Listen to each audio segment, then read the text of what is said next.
Ajnangala Shalakaya Shakshun Militam Yena Tasmei Shigurave Namaha Shishitanya Manovistam Stapitam Yena Bhutare Swayam Rupam Kadamayam Daptati Svapadam Tikam Vandeham Shri Guru Shyuta Padakamalam Shri Guru Vaishnavam Cha Shri Rupam Sagrajatam Sahagana Magunatam Vitam Tam Sajivam Sadvaitam Savadutam Parijana Saitam Krishna Chaitanya Devam Shri Radha Krishna Padan Sahagana Lalita Vishaka Vitam Sha E Krishna Karuna Sindhu Dinabandhu Jagatpate Gopisha Gopika Kanta Radha Kanta Namostute Tapta Kanchana Gaurangi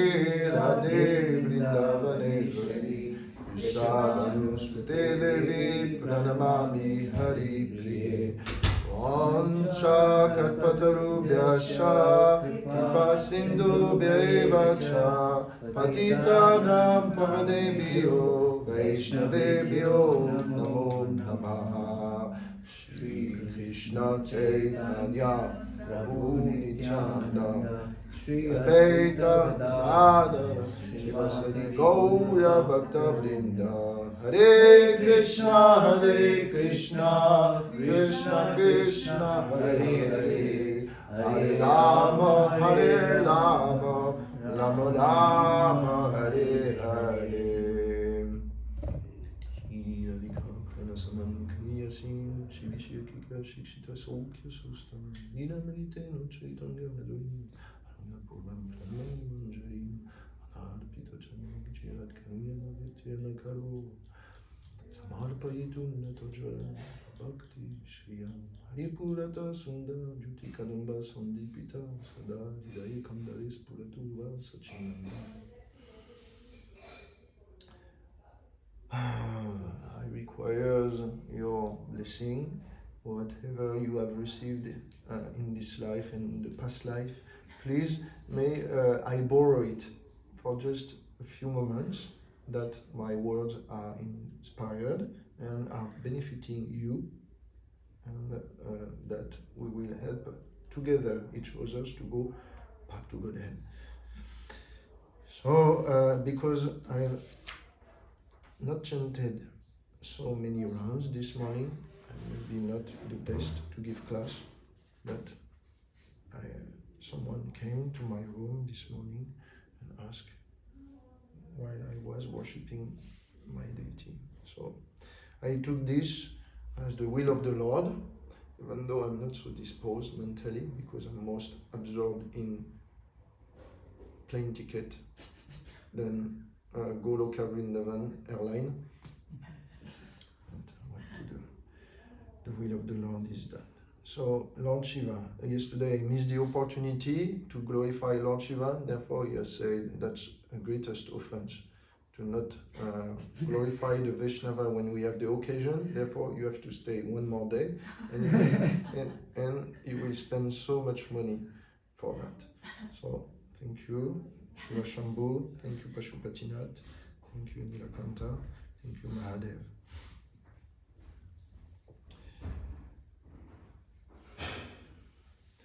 So it says there is a Chaturvyuha. You have heard this word, Chaturvyuha?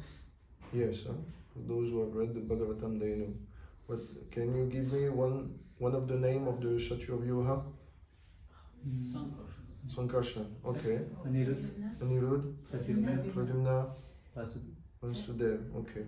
The deities are called in Sanskrit the Antakarana. You have heard this word, Antakarana? This is the components of the subtle body, the false ego. So Vasudeva is representing Chit, the consciousness. Sankarshan is representing the false ego. Pradyumna is representing the intelligence, and Aniruddha is representing the mind. This is Antakarana.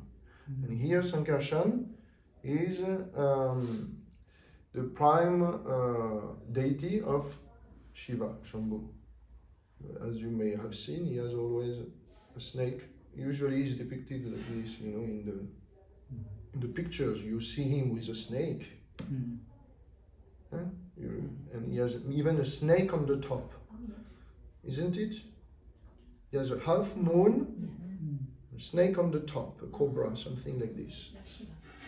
So this is representing his deity, because you may know, or you may learn now, that Shiva is an eternal servant of Sankarshan. Sankarshan is his origin, you can say, his direct expansion, or Mahavishnu.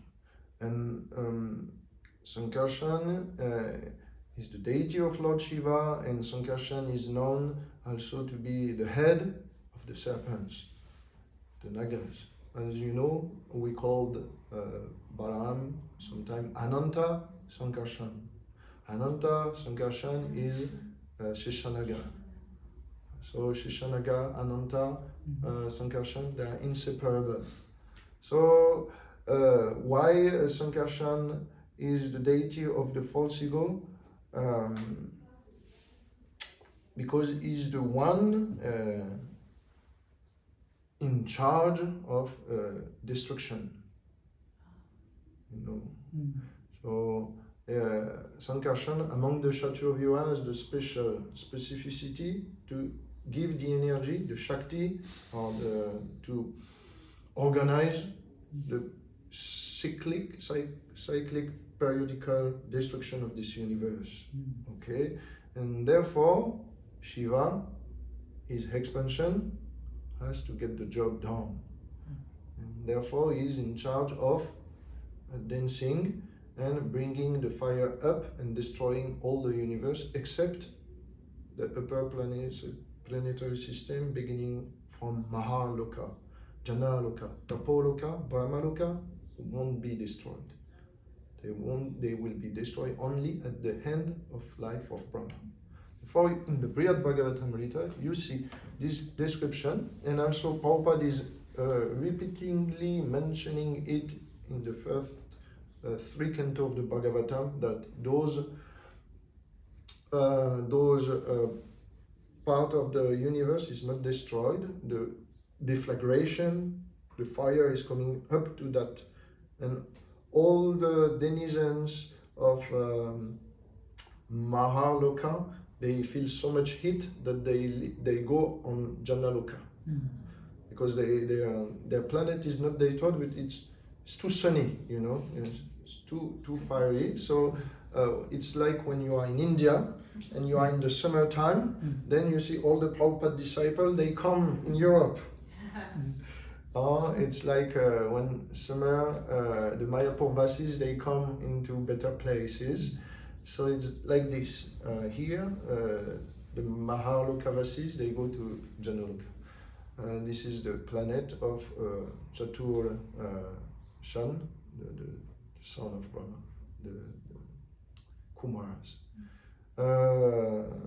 So Shiva is destroying this universe in this way, and is called Nataraj. You know, he has this name. One of the name of Shambhu, Shiva, is Nataraj, because he is the king of the dancers. And when he is dancing, he has to destroy everything. Therefore, this is why Shiva is said to be in the contact of material energy, because he has to get angry to do this job. Shiva by nature is really compassionate, but to get the job done of destruction of this universe, to put back the karma on the proper place, and to continue to set up the order of the universe, he has to destroy part of the universe, and he gets angry at this. So Shiva, as you may know, is omniscient. It's here mentioned. He has two qualities more than Brahma. In the Nectar of Devotion, it's mentioned. You remember the two qualities of Shiva? That he has more than Brahma. more qualities, no? 80 more than Brahma, 80 Yeah. percent. Yeah. And Brahma is 70. Shiva. 78. Shiva. Brahma. He has less than Shiva. Yeah, Brahma has 70. 2%.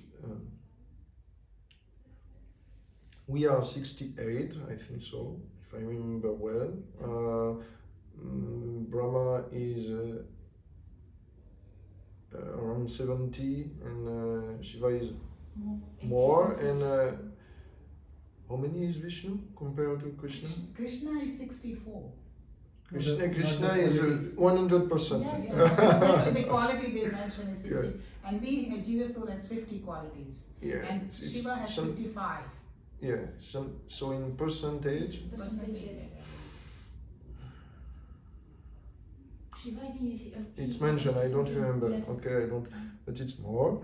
I think Shiva has 78, and Vishnu has 80%. Okay, and Brahma 70, 75? 75, something like this. I don't. I Okay. remember already, but I can't remember. You can quote me and correct me on that. Okay, if you feel free, go on the Nectar of Devotion and check the figures. Okay, we have to be also really precise, because this is a precise science. So one of the quality that Shiva has above Brahma is eternal youth. You may see is or to say not afflicted by old age. But Brahma is. Yeah. You sometimes see Brahma with big, long, white beard, isn't it? Shiva never even a hair on the chin. So he has a different body. He is eternally youthful, and therefore he's also eternally attractive. And that's why the yogis, they like to worship Shiva, to have a long span of life. Yes, because he's not so depreciated by time, because Lord Shiva is time himself. Yes. At least the origin of Shiva, called Sadashiva, is the presentation of the glance of Lord Vishnu. So glance of Lord Vishnu is time, and time equals Shiva, and time is agitating material nature, which is Durga. So the Shaktas, the worshipper of Durga Devi and Shiva, are called the Shaktas, the Durga Devi. They say that, and they are right, they say that Shiva is the father, Durga is mother. Actually, in the Bhagavatam, it's described as Shiva is the semen, and Durga is impregnated by that semen. Why Shiva is compared like this is because he holds all the souls and transfer them into the womb of this material universe. It says that this womb, it's compared sometimes to an egg, but the proper Sanskrit of the word used in the Bhagavatam often refers to a womb. But it's more like a egg, So this egg is golden. The Mahatattva is a golden energy. So if you have to imagine some bubble lying on the causal ocean, it should be golden. If you imagine the pores, the universe is going out from the pores of Mahavishnu, they have to be golden. Okay? And then when Shiva impregnates actually the Pradhan, which is the unmanifested form, then it becomes Mahatattva, it becomes activated. So basically Shiva is the one agitating the material energy and the one putting it into rotation and cycle by the influence of his power called time. And you know in Bhagavad Gita, Lokakshaya Krit Pravido. That time I am the destructor, Krishna says. And this potency is given to Shiva, Lord Shiva. So you understand that one of the particular quality of Shiva, if he is time himself, is that, unlike other demigods, he knows past, present, future perfectly.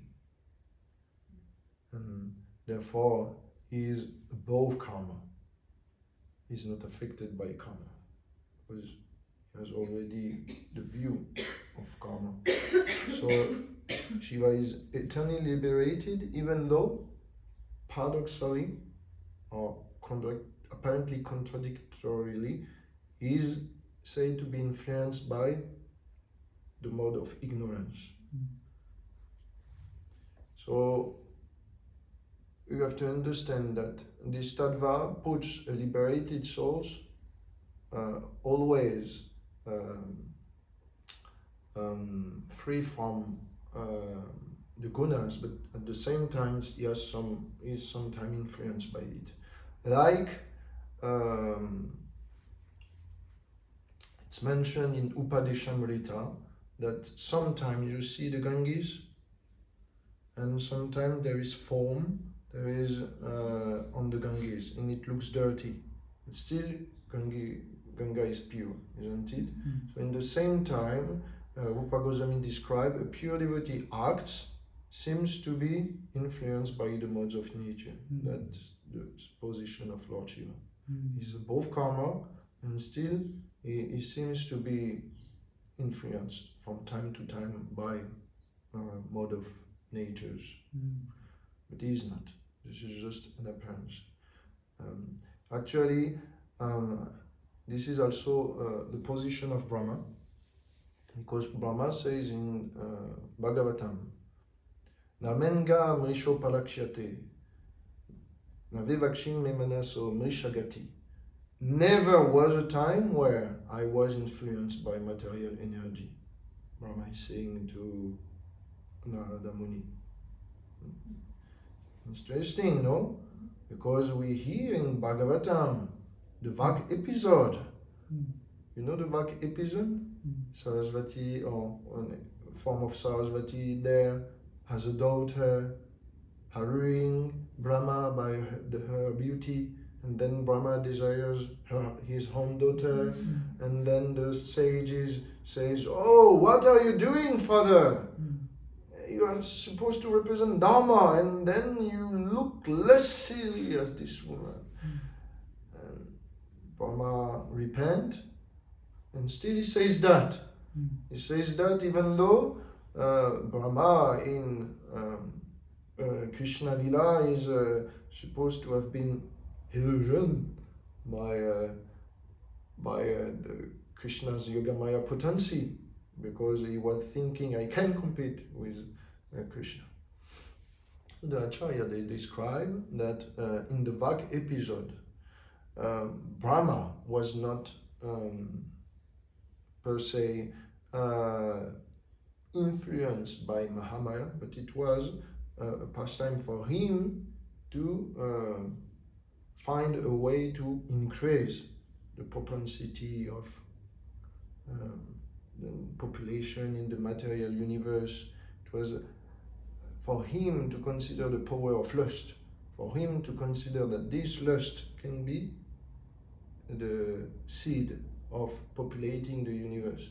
And as you may know, as soon as Brahma have seen some discrepancies, he could relinquish his mentality or his body immediately.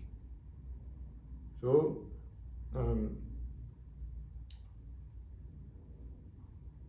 there is in the Bhagavad Gita, Apichetsu duracharo bhajatemam ananyabak sadhu deva samantya samyak vavesita isa. Sometimes devotees, pure devotees, they are seemingly committing mistake, but by their immediate repentance, the fire of repentance destroy the creepers or that could hinder bhakti immediately, as Parikshit demonstrated, for example. When he was seemingly thirsty, immediately he put the snake around Shonaka Rishi, and not Shonaka, who is called? Shamika Rishi. And then his son Shringi cursed him, and then at the end, immediately he repented, and he sees the Lord in all this. And finally, you can say, oh, this is a karmic creation, he has offended the sage, but Bhagavatam is clear, he was liberated. He was a liberated soul. And it was actually a pastime. So this is how Yogamaya potency functions. Sometimes Yogamaya put us in a condition where, or let's say put the pure devotees in a condition where they look like they have committed a human error or a fault, or that most of the common masses will do like. But the reaction is different. It's for Krishna to trigger higher relationship, higher exchange of love, and to trigger the seed of pastimes, others' pastimes. So Brahma says, I never in my mind, I never in my senses, I never in my words failed. And he says so even though he has supposedly for one time be bewildered by Vak, by his daughter, but still when the thought came, he immediately put it aside.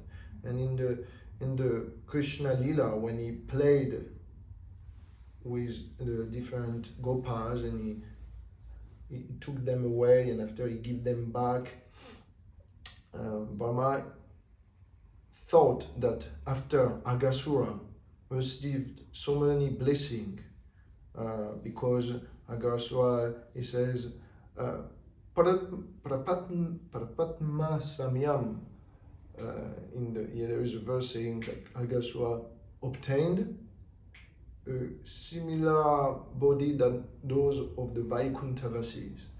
Imagine, Aghasura tried to kill Krishna, all his friends. Krishna entered him by the contact of his association. Aghasura becomes pure and he is elevated to Vaikuntha Loka. Brahma sees that, he says, what a wonder!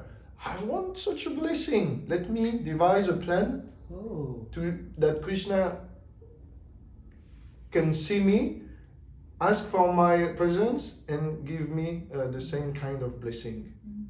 Because Aghasura is a demon. He has not so many power compared to me.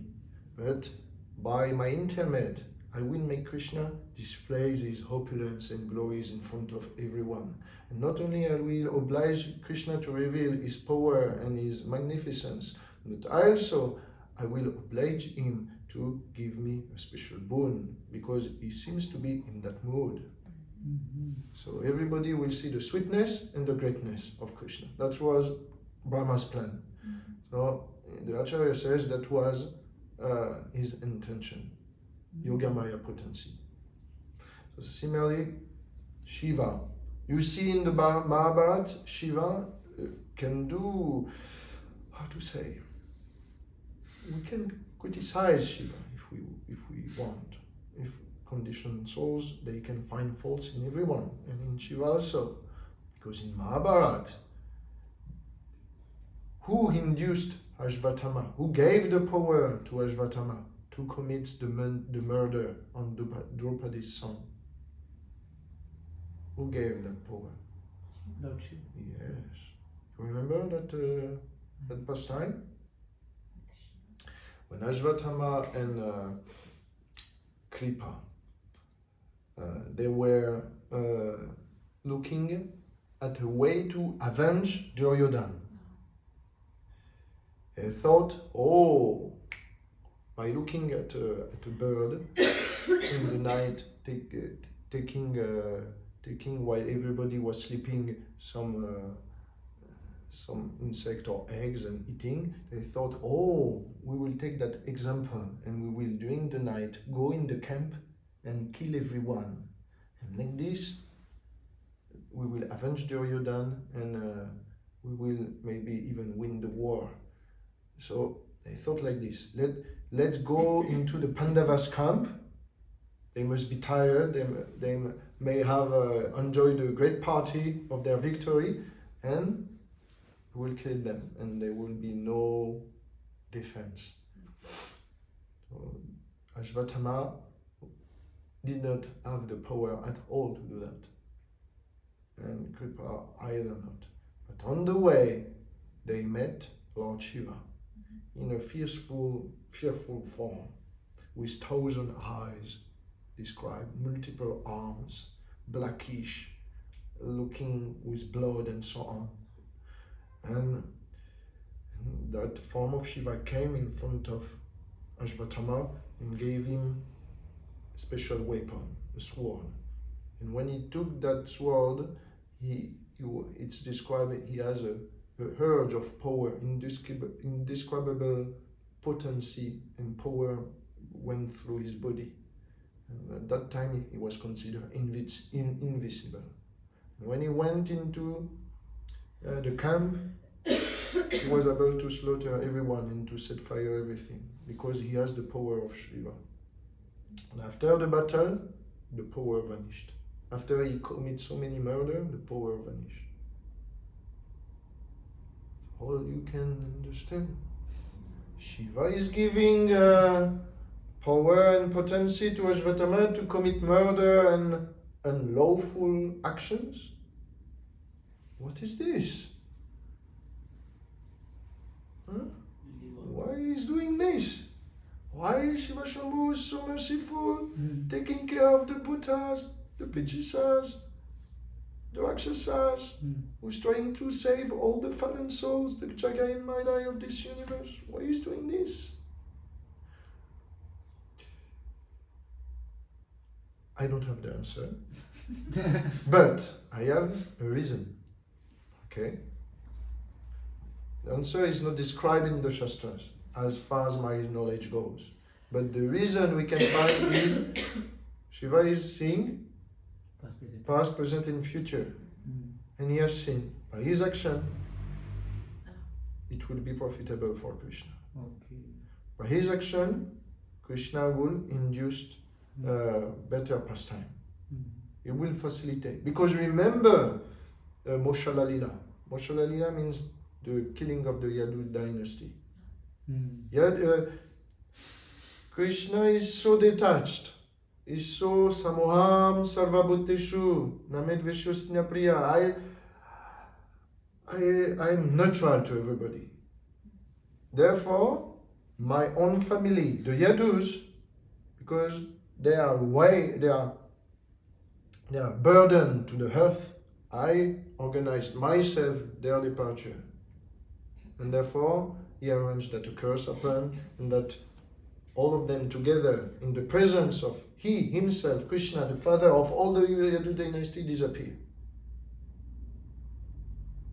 So Krishna himself organized the departure of his own members because they were a burden. In the same way, Shiva has organized the departure of Krishna's side for their benefit. We don't know if they were a burden or not, but Shiva has acted like this for many reasons. So Krishna is so indescribable, and Shiva in this way is also indescribable, and that's why Daksha, it says Sattvam Vishudam Vasudeva Shadditam Yaditatye Tatrapumam. I don't remember the verse completely, but it says Sattvam Vishudam Vasudeva Shabditam. Shiva is describing the consciousness that he was in during Daksha Yagya. His consciousness, Vasudeva, was divine. Vasu means a place, and Dev, divine. His consciousness was a place, divine place, for the Lord to reside. That's why we call that Vasudeva, the stage of Vasudeva. And Yadidya Teta Puman, after Shiva describes that in that stage of consciousness, he was able to interact with the Lord and to render service into his meditation to the Lord. And he says in that verse that stage of consciousness went through him, and he had been pulled to in the presence of the Lord.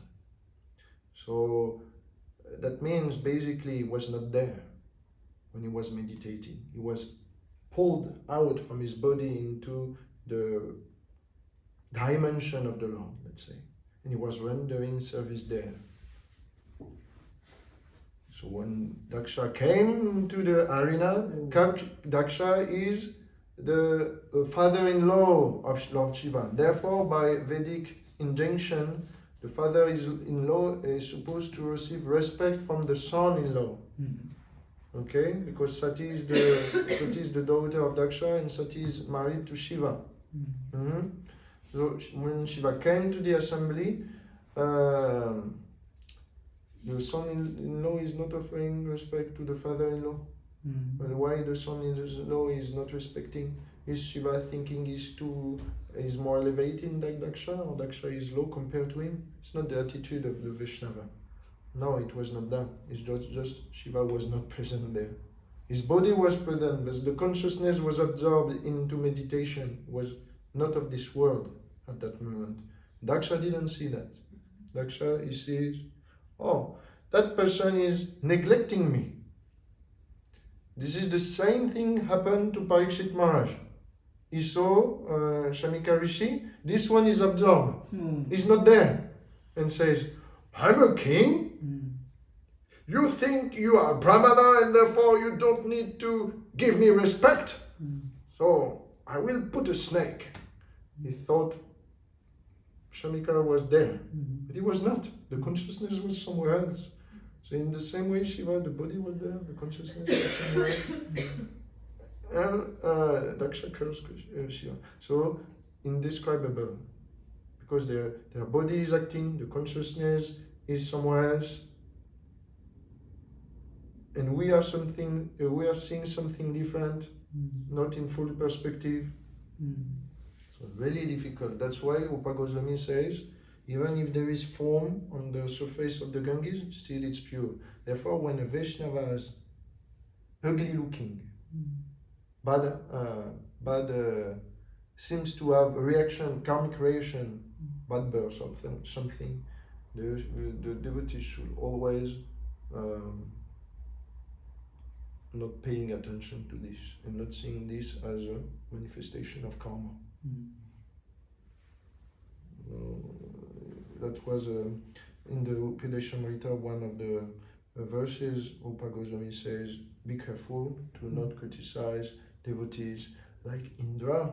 We often take the example of Indra, but Indra says in the Bhagavatam that when he saw the Gopas playing, in the verse of the 18th chapter, it says, when he saw the Gopa playing, the demigods, they took form of Gopas and they went amongst them to play. When Indra, it's mentioned by certain acharya, when Indra, when in the Chaitanya Bhagavat, that's when I understood that Shiva was not ordinary person. When Chaitanya Bhagavat, it's mentioned that one day Advaita Acharya was inviting Chaitanya Mahaprabhu to take prasadam. Chaitanya Mahaprabhu came and Advaita was thinking, I want Chaitanya Mahaprabhu to be alone and a long time with me today. But if he comes and take prasadam, he won't come alone. He won't come with his servant and he will just eat and go. He has so many things to do. And Advaita prayed, my Lord, please arrange something that when Chaitanya Prabhu come to see me, to my invitation in my house, he's alone and he stays a long time with me. Like this we have an intimate exchange. And therefore, it's described that a huge torrent of rain came. And the servant of Chaitanya Mahaprabhu were not able to come to the house of Acharya. Chaitanya Mahaprabhu came first, and the servant were not able to follow. So they were separated. Not only that, but the torrent of rain were pouring a long time. Advaita Acharya was so ecstatic. He would smile and laugh. Chaitanya Mahaprabhu was asking, "Why are you so happy? You don't see we cannot do kirtan, we are blocked here, and our servant, they don't come. Why are you so happy?" And Advaita Acharya says, I made a plan, and my plan was successful. I prayed to the Lord and to Lord Indra that he pours rain. Like this, I will be able to have intimate exchange with you. Therefore, today, Indra is a great devotee. Indra has so many glories. Indra is serving the Lord in so many ways. All glories to Indra Dev. And Advaita Acharya would glorify Indra Dev like this. And at that time, when I read that, I thought, oh my God, we know Indra to be, cursed by doing so many, discrepancies or offenses, and he is representing, let's say, pride or lust, and so many anarthas. And I thought, oh my God, that's another vision of Indra. He looks incredible. Of course, Indra is a position, so sometimes different Indra, different personalities. But generally, we understand Indra as a principle as well. And therefore, this principle has to be understood as well, that Indra is doing a great service to the Lord. And Indra is also somehow able to witness every pastime of the Lord, because through his clouds he has spies and he can see through the clouds. And since the Lord is coming regularly on earth, then he's always looking at him. And Indra is invisible. He's the master of invisibility. When he came to Prithu's Yagya, he was invisible. Many times he came, and after he appeared, he disappeared. So Indra is witnessing. And like Lord Siva, we cannot, of course, he's understood as a Sakama Bhakta, not a Nishkama Bhakta, but we can understand to a certain extent that Indra is also blessed in many ways, and that sometimes we may underestimate his position. So I will stop here, and if you have any question and comment, then please answer. Otherwise, pass them time. Hare Krishna, Srimad Bhagavatam ki, Shiva Shambhu Pashupatinath ki, Muktinath ki, Nitai Gaur Premanande.